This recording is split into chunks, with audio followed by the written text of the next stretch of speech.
On, fairly straightforward.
Planet is protected and our peoples are able to benefit from a green, just, and joyful future.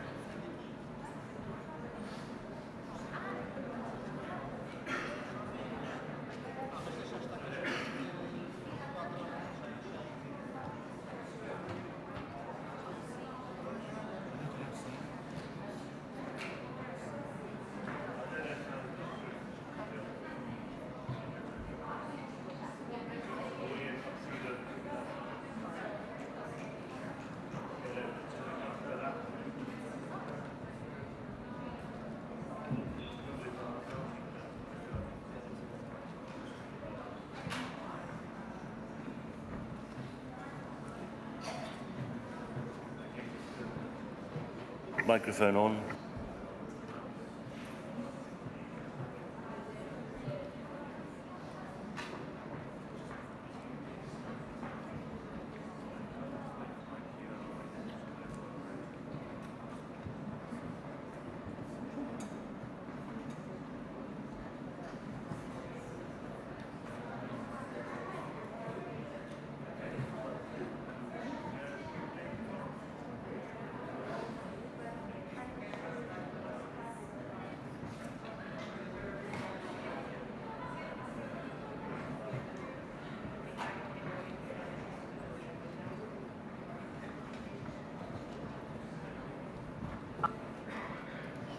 COP29 is taking place at a time that is crucial for collective action on climate.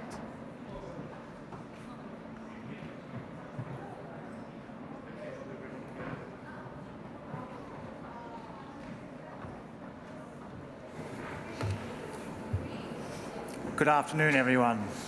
So whilst we work through some technical difficulties, because you're all aware an election outcome result a few days ago has certainly put a shadow over COP29 here in Baku. So we are looking forward to hearing from Greenpeace USA Executive Director Shushma Raman once we get sound to work.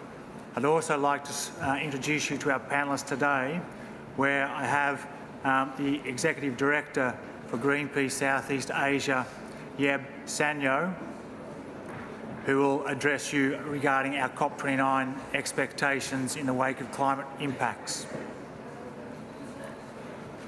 Also speaking today is the the Chief China Representative of Greenpeace East Asia, Yuan Ying, who will speak about China's obligations here at COP29. Also speaking today is the Executive Director of Greenpeace Brazil, Carolina Pasquale. In a year where we are potentially exceeding another record temperature, the time for action is more than truly well and overdue. So if I can play this video. To ensure that our planet is Not yet. Whilst we work through that, I'd like to transfer over to Yeb Sano, who will also address you.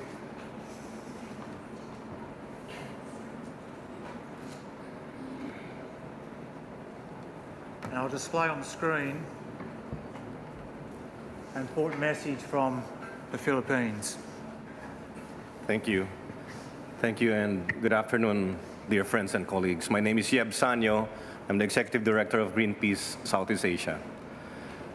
On November 8, 2013, that's 11 years ago, a young boy you see on the screen went missing. He is still missing. He was lost in Typhoon Haiyan that devastated my home country and my hometown, Tacloban City. It stole the lives of more than 8,000 people. This is the search poster for him. I happen to carry it with me as what remains of his family gave it to me before I traveled to Baku, and it's in my safekeeping.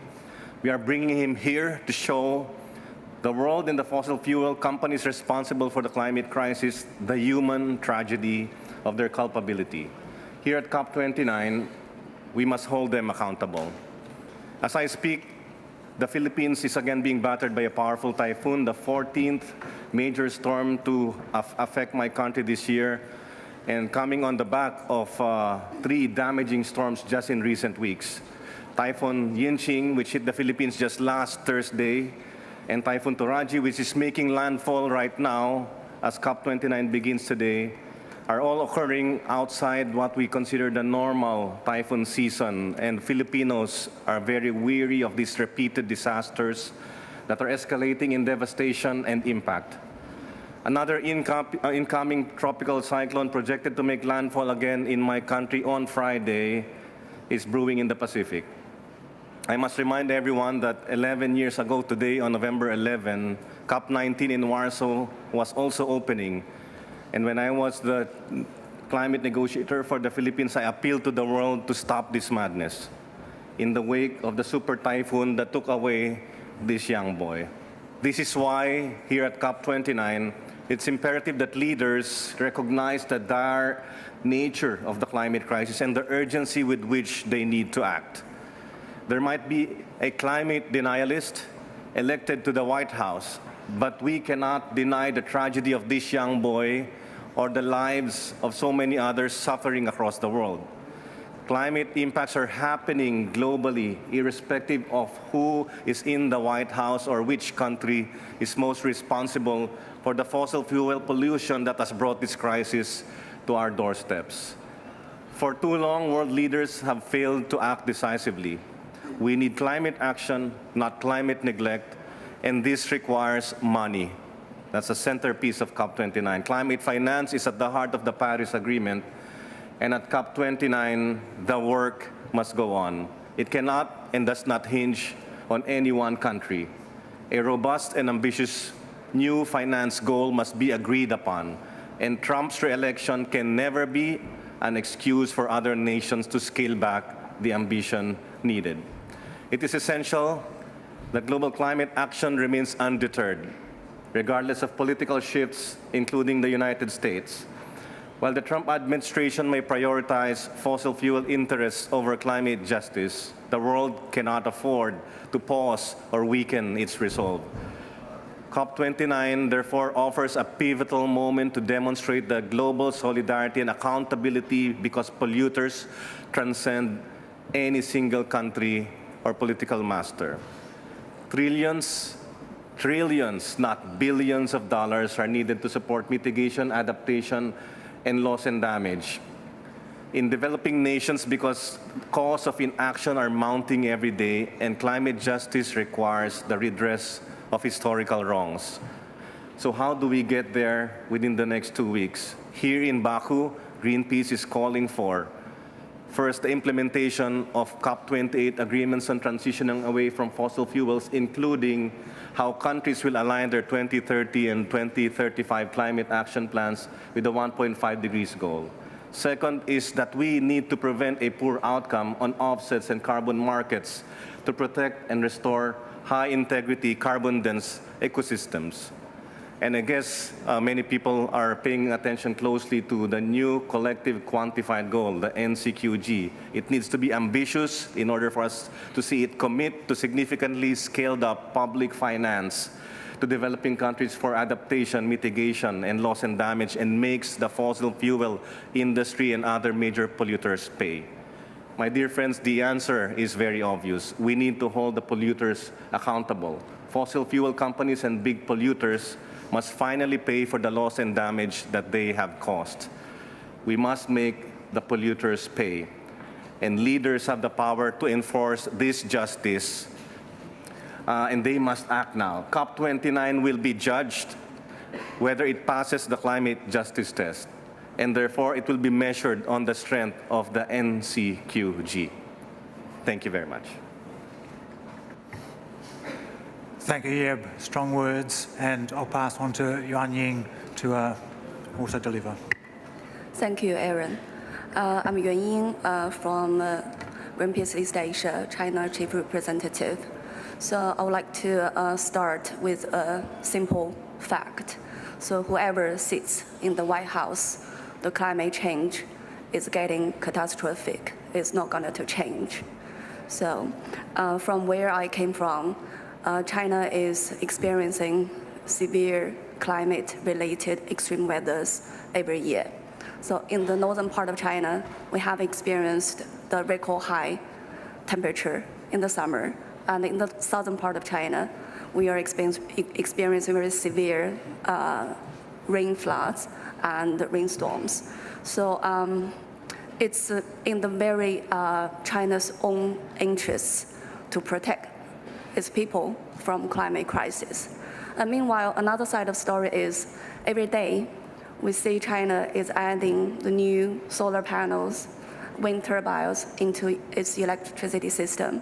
So it's also in China's own interests to transition away from fossil fuel and the transition towards a low carbon economy through dealing with climate change. So I would say there's no reason for China, as well as other countries, to lower the ambition level because of the political change happening in the White House. Meanwhile, we need to admit there is a climate leadership vacuum left by this US election results. I can see China, together with other political stakeholders, are in a position to fill in that leadership gaps.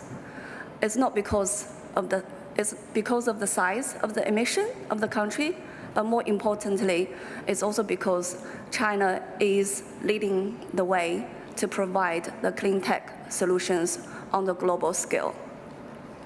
And also the climate multilateralism requires collaborations. So we do encourage China to be in hands with other countries like the European Union and also other emerging economies to ensure to the world we can continue fighting for the climate change. So how to exemplify this leadership in the case of China? We would like to see ambitious NDC. And these NDC targets need to outline in a very clear way how to transition away from fossil fuel. We see China is very close to peak, and also according to the IEA research, China is on the track, well on the track to triple its renewable energy. So we see there is definitely a competence with China to have a very robust target on renewable energy, which is going to lay the solid foundation for the NDC targets. So I will close my remarks by saying that. So there is no way to deal with the climate catastrophic impacts, but the collective efforts from all the countries together. That's it from my side. Thank you very much. And I will pass on to Carolina Pasquale. As we all know, COP30 heads to Brazil next year. We're still at COP29, but I'll let her speak on behalf of Greenpeace Brazil. Thank you. Thank you. Hello, good afternoon. I'm the Executive Director of Greenpeace Brazil. It's a pleasure to be here. I'm starting by saying that we have experienced a really tough year in Brazil. We have had a major flood in the south of Brazil that has killed over 180 people. but has displaced or affected over 2.5 million people. Some of them never returned to their houses. Others were 20, 30 days waiting to be able to return. Animals, pets, lives, things, histories, it was all gone in that state. It has never happened in such a dimension before.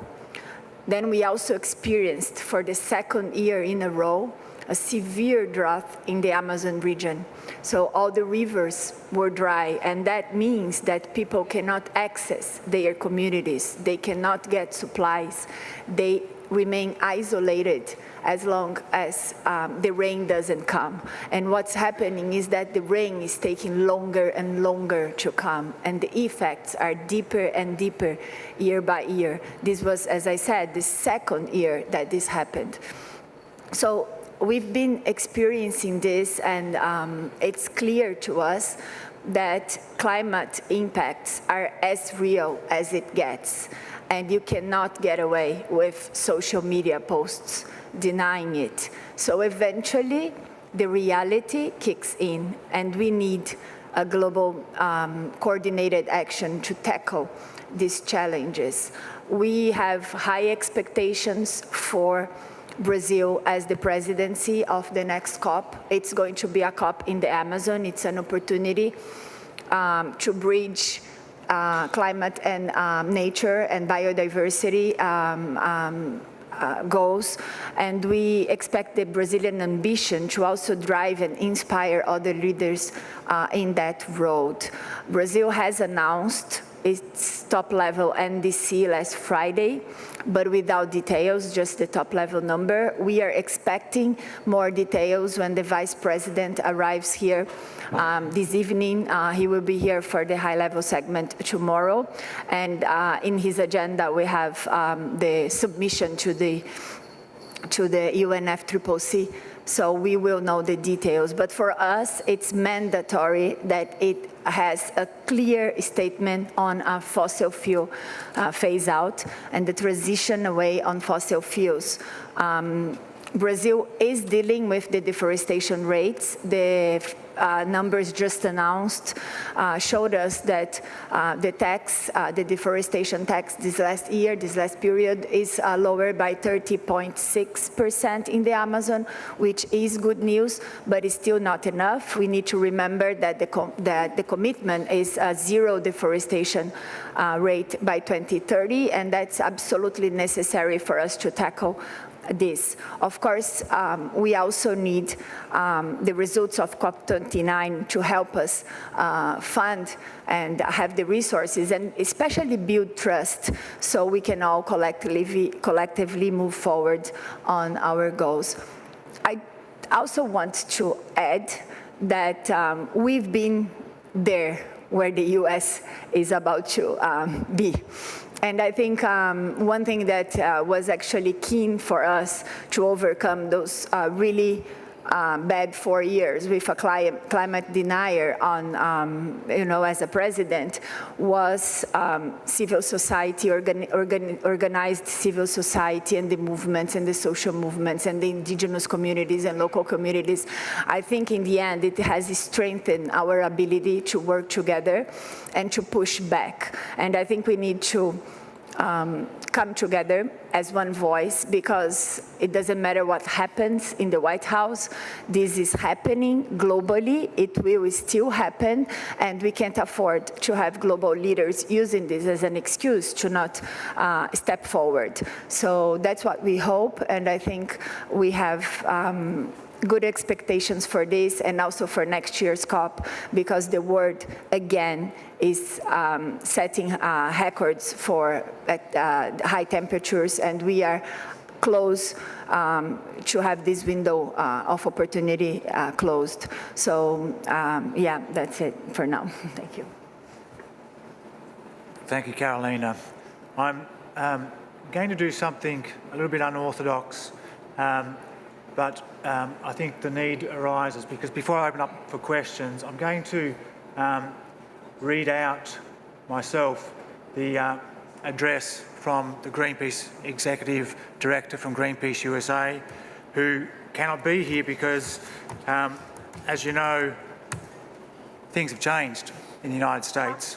So what I read is on behalf of her, not for myself. Action on climate to ensure that our planet is protected. So COP29 is taking place at a time that is crucial for collective action on climate, to ensure that our future, our planet is protected and our peoples are able to benefit from a green, just and joyful future.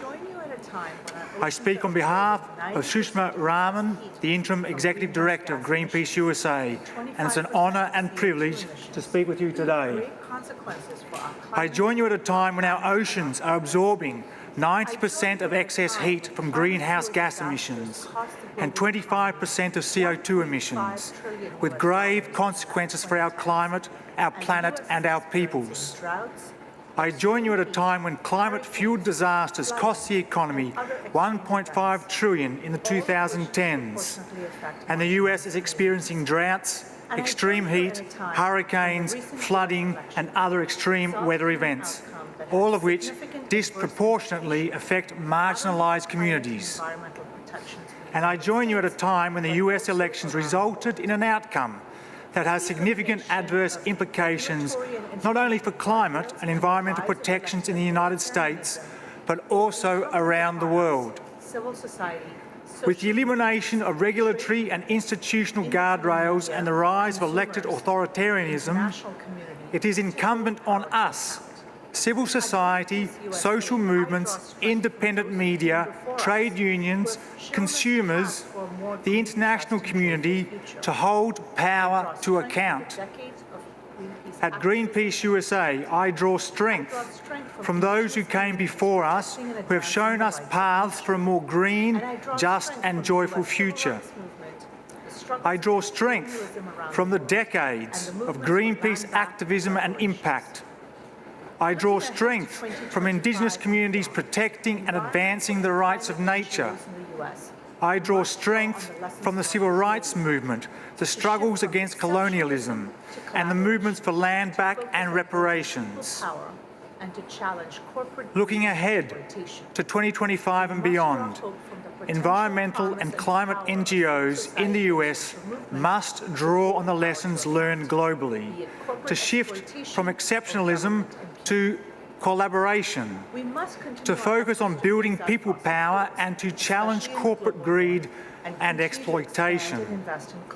We must draw hope from the potential, the promise and power of civil society and social movements to hold power to account, be it corporate exploitation or government impunity.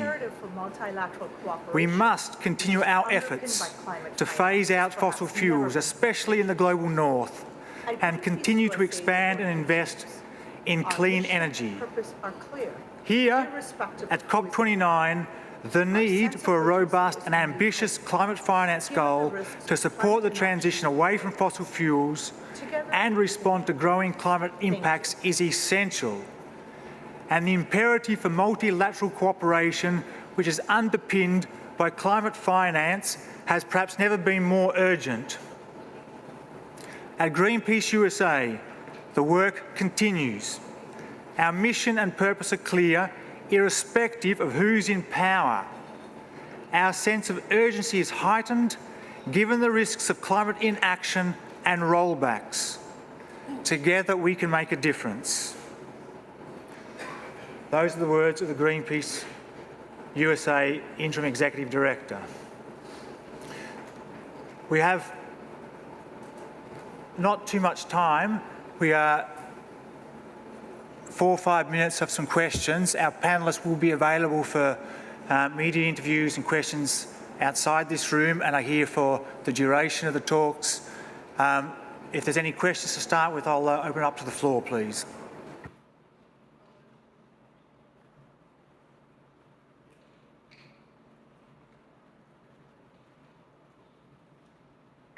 If there's no further questions, I'll pose one to Yeb. Oh, there is one, sorry. You stand up. Yeah, if you can introduce yourself and your organisation and question, please. Hi, sorry. My name is Mark. I'm a journalist from Taiwan. I just have one question, because we all know that Trump administration has announced its withdrawal from Paris Agreement in 2017 and may do so again later next year. And the problem with that is there's no repercussion or consequences when they announce their withdrawal. I'm just wondering if the panelists will agree if there should be repercussion or consequences implemented for such actions to happen again. Thank you. I can respond to that. So the silver lining of this situation is that it's not happening for the first time. He's been there before, and he's done it. He's been there for 4 years, and he did walk away from the Paris Agreement. He might walk away from the Paris Agreement again, but again, it does not hinge on one country. And for us, it is important for everybody to understand that the work we do here, climate action, and then especially climate finance, is not optional. We're meeting, we're gathering, all of us are gathering here in Baku because the world has no choice but to solve this challenge. And those laggards who will stay behind will regret having not partaken in finding the political will and in finding the lasting solutions to the climate crisis.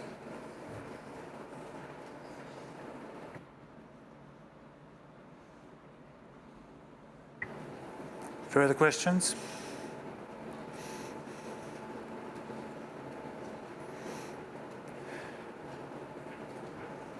So we had a question down the floor there.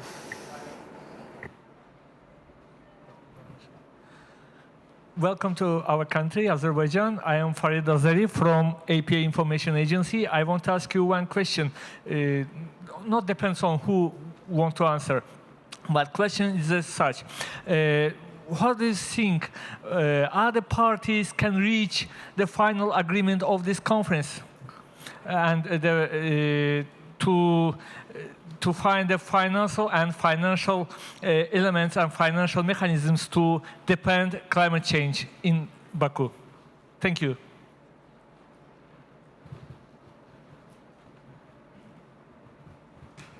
Carolina?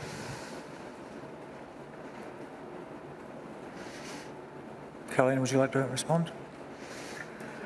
I'm not sure I fully understood your question, but...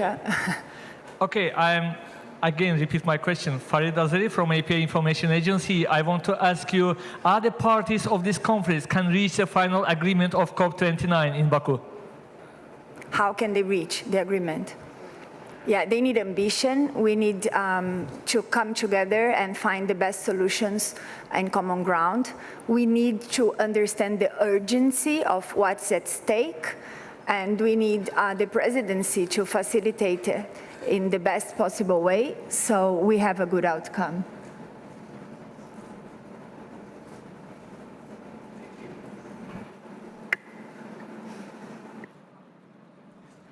Floor there. Hello. Hi. Can you hear me? My name is Américo Martins from CNN Brazil. I'm concerned as well about Mr. Trump's stance on climate change. And my question is, how much do you think his denial of climate change can influence other countries? Because it's not only about the US withdrawing from the Paris Agreement, but being not an example, let's say, to other countries. Can they be moved by his position, using his position as an excuse not to do something? Thank you.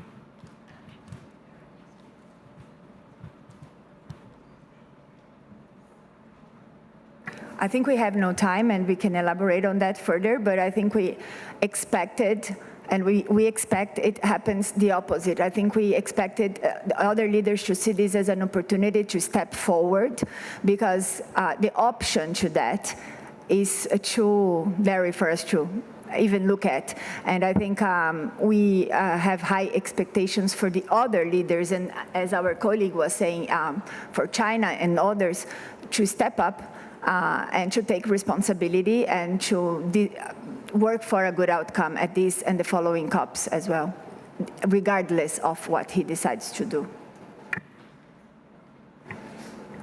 Okay, I appreciate your interest in the press conference.